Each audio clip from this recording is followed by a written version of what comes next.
وعلیکم السلام ورحمۃ اللہ وبرکاتہ۔ اللہ رب العالمین خیر و عافیت میں رکھے۔ سوال بڑا ہی اہم ہے کہ جو لوگ اپنے بھائی بہنوں کا حق مارتے ہیں،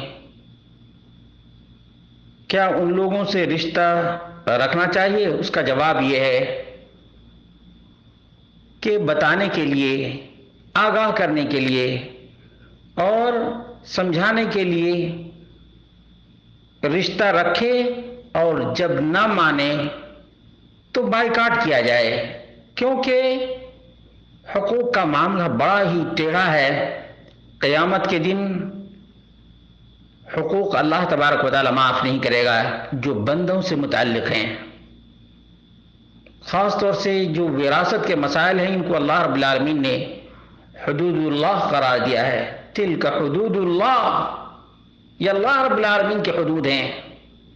اس لیے مسلمانوں، اللہ سے ڈرو، اور یہ پراپرٹی، یہ جائیداد تمہاری قبر میں نہیں بلکہ یہیں چھوڑ کر کے جاؤ گے،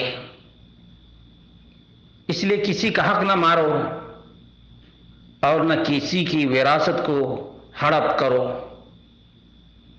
بہرحال جہاں تک ہو سکے آدمی کو سماج میں بیداری لائے، لوگوں کو بتائے کہ حق مارنا ظلم ہے، والظلم ظلمات یوم القیامہ، قیامت کا دن ہوگا، پائی پائی کا حساب دینا پڑے گا، اور وہاں یا تو حسنات ہیں یا سیئات ہیں، نہ دینار ہے اور نہ درہم، نہ روپیہ، نہ پیسہ اور نہ ڈالر۔